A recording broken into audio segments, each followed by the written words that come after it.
E aí, gente, tudo bem? Sejam bem-vindos a mais um vídeo aqui do Parabólica. Eu sou o Pedro Renó, professor aqui do Parabólica.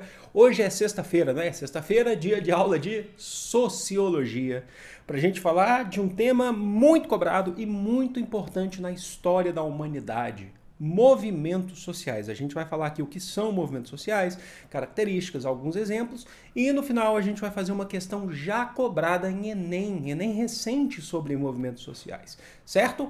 Então já se inscreve no canal se ainda não for inscrito e curte esse vídeo porque ajuda demais o canal sempre a crescer.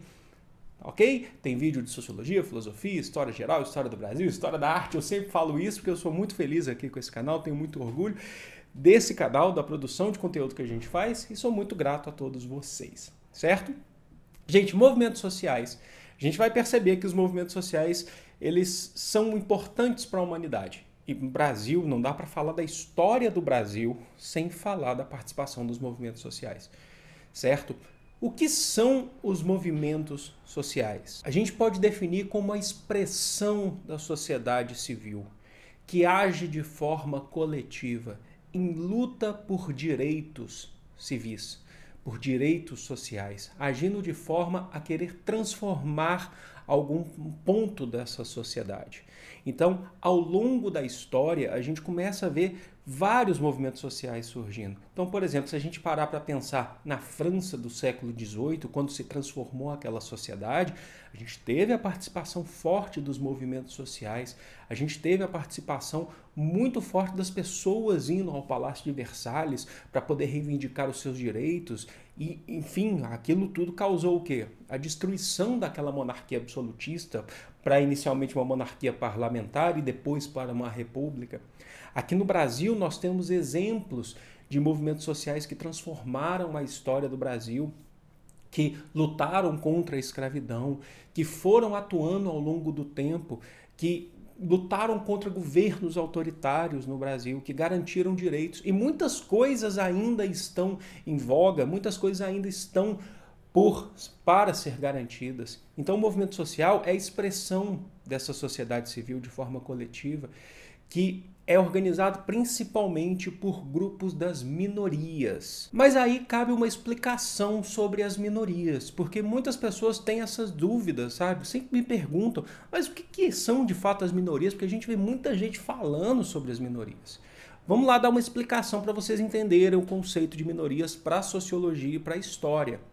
Minorias são aqueles grupos que se diferenciam de uma maioria social. Em relação ao quê? Em relação à questão étnica, em relação à questão de gênero, em relação à questão de riqueza, em relação à questão de orientação sexual, deficiência também. Então, as minorias são esses grupos que estão lutando por direitos que, em tese, por exemplo, usando a Constituição brasileira, todos são iguais perante a lei, porém, na prática, isso não funciona direito. Na prática, isso não é muito bem aplicado, certo? Isso aí, na verdade, existem, então, as demandas continuam. Então, essas minorias que estão se diferenciando das maiorias, em questão as maiorias sociais, elas estão lutando por direitos, ou pelo menos para poder fazer valer os seus direitos. Agora, uma coisa muito importante. Eu já vi muita gente falando assim, mas se a gente juntar todas essas minorias, eles dão a maior parte da população de um país, por exemplo, no Brasil. Só que, na sociologia, a gente precisa entender o seguinte, a minoria, ela não é necessariamente em relação à demografia. São um grupo de pessoas que compõem um grupo menor demograficamente em um país.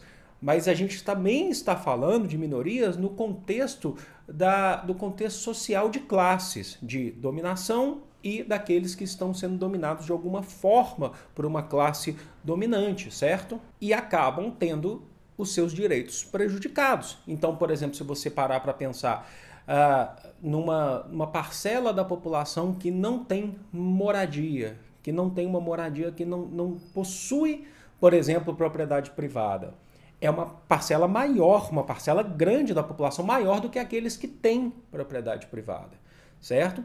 Só que eles estão lutando por direitos, então eles são prejudicados, os seus direitos são prejudicados de certa forma. Se você for parar para pensar, a população de negros e pardos no Brasil, ela chega a equiparar, ser próximo ou até, né, a maior, acho que em algumas porcentagens, do que a população de brancos no Brasil.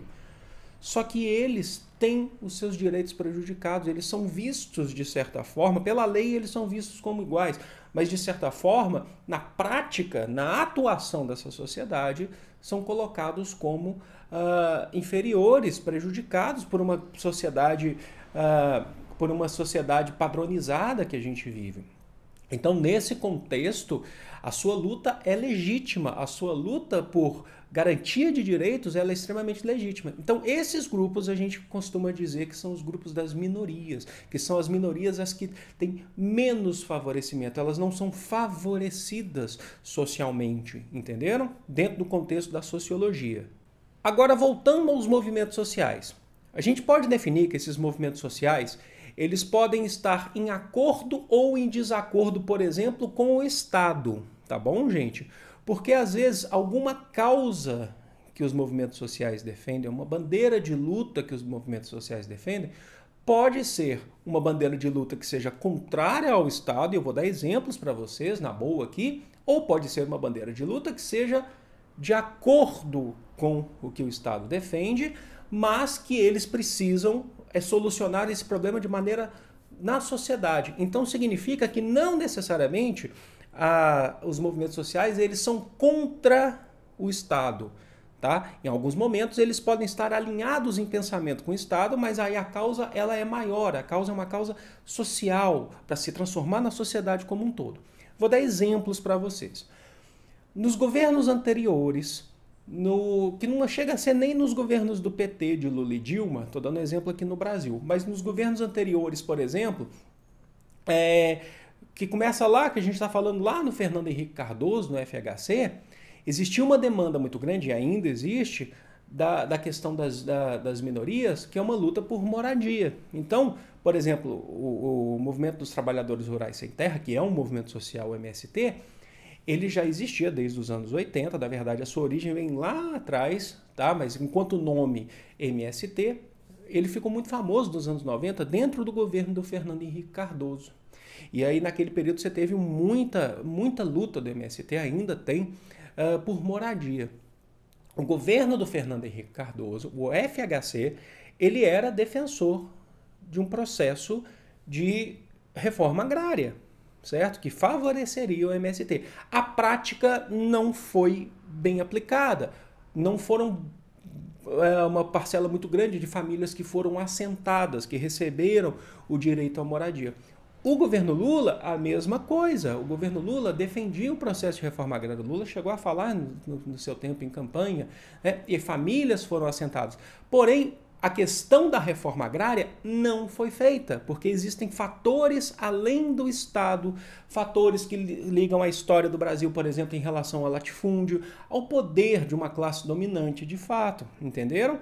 Então, os movimentos sociais eles podem até fazer uma crítica a esses governos, que esses governos fizeram pouco, na verdade, de fato. Mas aí a gente está falando de uma corrente de pensamento, uma aliança de pensamento. Ao contrário de hoje, que muitos dos movimentos sociais já estão se opondo a esse sentido, ao discurso do Estado. Hoje a gente está vivendo, esse vídeo eu estou gravando em 2019, se eu estiver vendo em 2048, desculpa meu celular pitando aqui. Hoje, por exemplo, o governo do presidente atual, que é o Jair Bolsonaro, ele é contra as minorias, ele é contra a luta das minorias. Tanto é que ele já falou isso há algum tempo atrás, antes de ser presidente, até mesmo antes da campanha, que as minorias devem se curvar às maiorias, entendem? Então, o movimento social ele pode estar alinhado com o pensamento do Estado, lutando por uma questão social muito maior, ou ele pode estar, de fato, lutando contra o próprio discurso do Estado. E o que vai caracterizar esse movimento social? Esse movimento social, então, ele precisa ter liderança, uma liderança ou algumas lideranças que são feitas por alguns grupos, algumas entidades ou mesmo pessoas. Ele precisa ter também uma base formada principalmente por essas minorias que a gente está falando, por um grupo de pessoas, porque o movimento social ele é coletivo, certo? E ele precisa ter uma demanda, ele precisa lutar por algo. Isso caracteriza, então, um movimento social. Ele luta por direitos, por uma transformação naquela sociedade, certo? Então, a gente está falando, como eu falei para vocês, a luta por moradia, a luta por igualdade de gênero. A gente está falando de várias questões aí. Agora, existe uma questão que é muito importante vocês saberem, que dentro dos movimentos, tá? Alguns autores vão trabalhar com essa ideia de que os movimentos eles se dividem aí em dois, certo? E isso é muito fácil de entender, isso é muito tranquilo. A gente vai chamar de movimentos aqueles que são estruturais, que são inclusive os mais famosos, os que a gente define muito mais como movimentos sociais, e os movimentos conjunturais, anotem isso. Movimento estrutural é aquele que tem a sua demanda a longo prazo, que ele precisa resolver nessa sociedade, tentar corrigir erros históricos nessa sociedade, e são uma demanda a longo prazo. Então, por exemplo, a luta das mulheres por igualdade de condições, a luta, a questão racial, o movimento negro é muito importante, porque o movimento negro vem lutando há anos, na verdade há séculos até, por igualdade de condições, certo? Então, não é uma demanda na hora, porque a gente sabe que essas questões elas são a longo prazo, elas vão se resolvendo a longo prazo.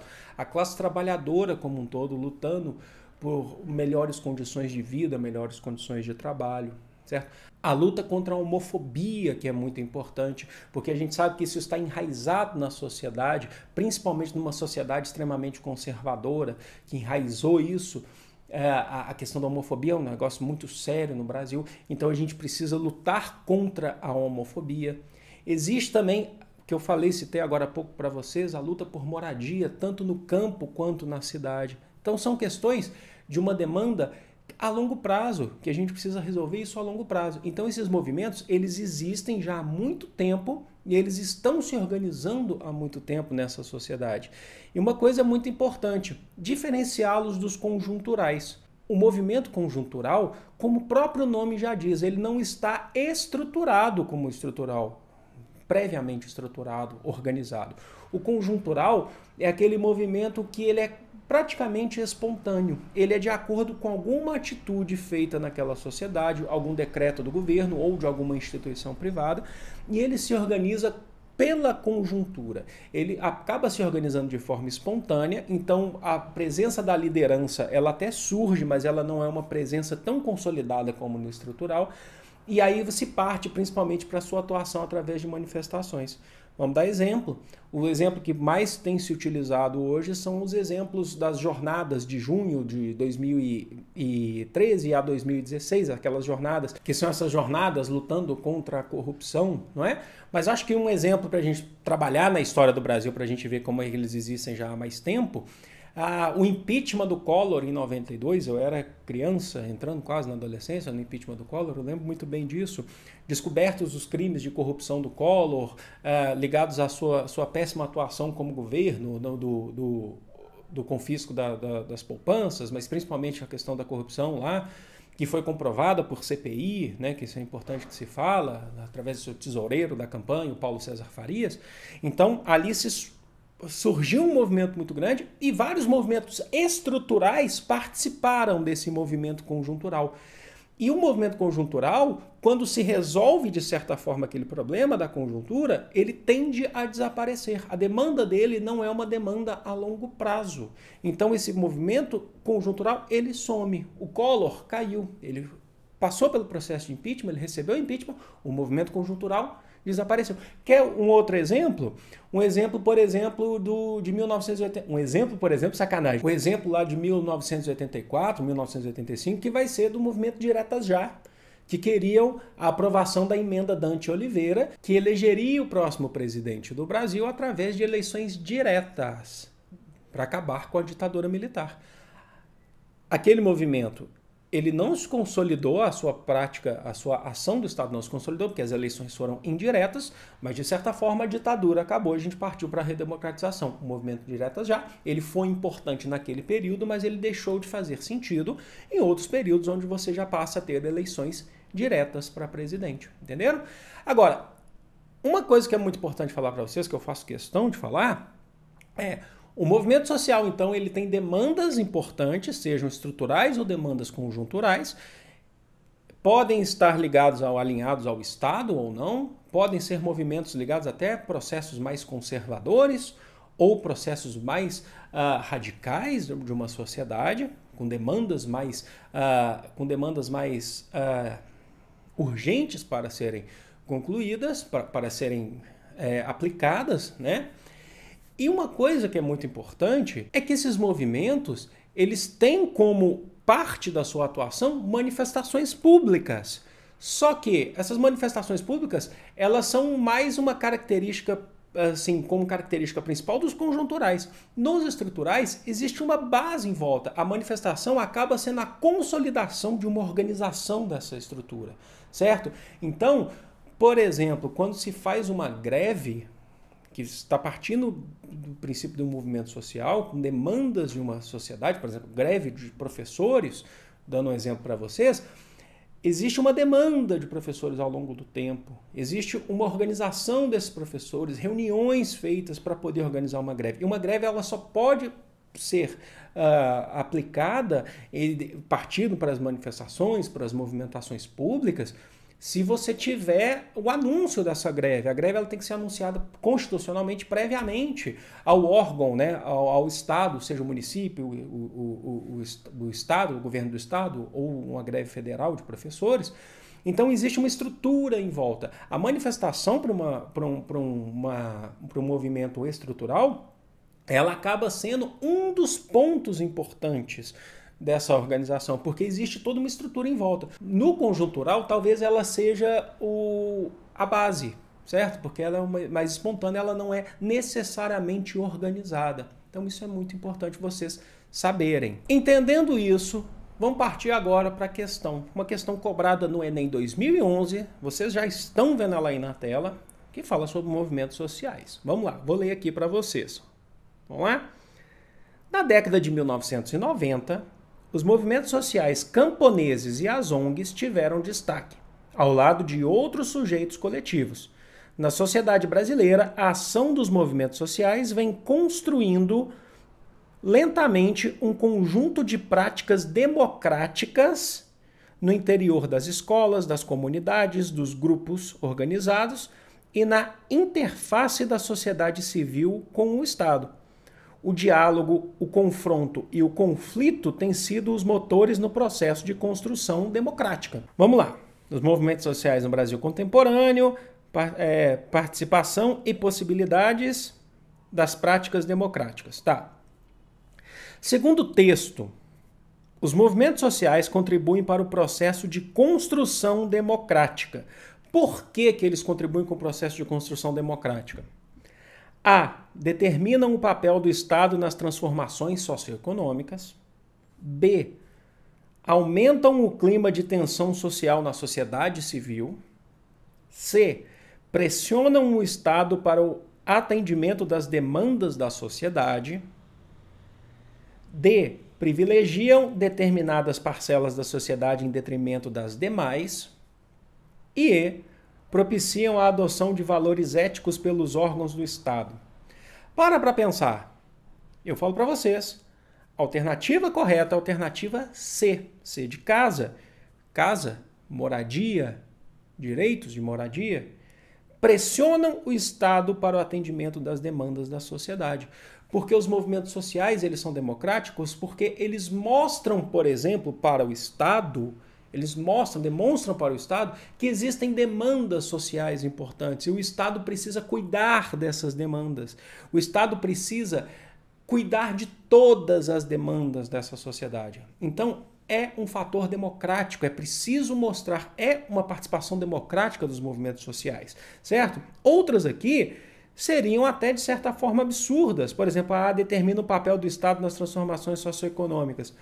Os movimentos sociais não estão determinando o papel do Estado. Não, eles não são o Estado para determinar, certo? Eles pressionam o Estado para o Estado cuidar dessas demandas, tá? Então, se alguém colocou A, fica de olho nisso. Por exemplo, a D seria absurda, totalmente contrário de tudo que a gente falou aqui. Privilegiam determinadas parcelas da sociedade em detrimento das demais. Não, a maior parte dos movimentos sociais estão lutando por direitos iguais, certo, gente? Bom, espero que vocês tenham entendido movimentos sociais, espero que vocês tenham notado tudo que a gente falou aqui. Eu vou ficando por aqui, curte esse vídeo se ele ajudou de alguma forma, e a partir dos movimentos sociais, trabalhando com o conceito de movimentos sociais, a gente agora pode trabalhar especificamente as lutas aqui. Luta por reforma agrária, a gente pode trabalhar aqui no nosso curso de Sociologia, luta por moradia, movimentos ligados à questão de gênero, movimento negro também, que é muito importante. Então a gente agora pode trabalhar essas outras questões, certo? Eu vou ficando por aqui, amo vocês de coração, grande beijo, fui, bom fim de semana a todos.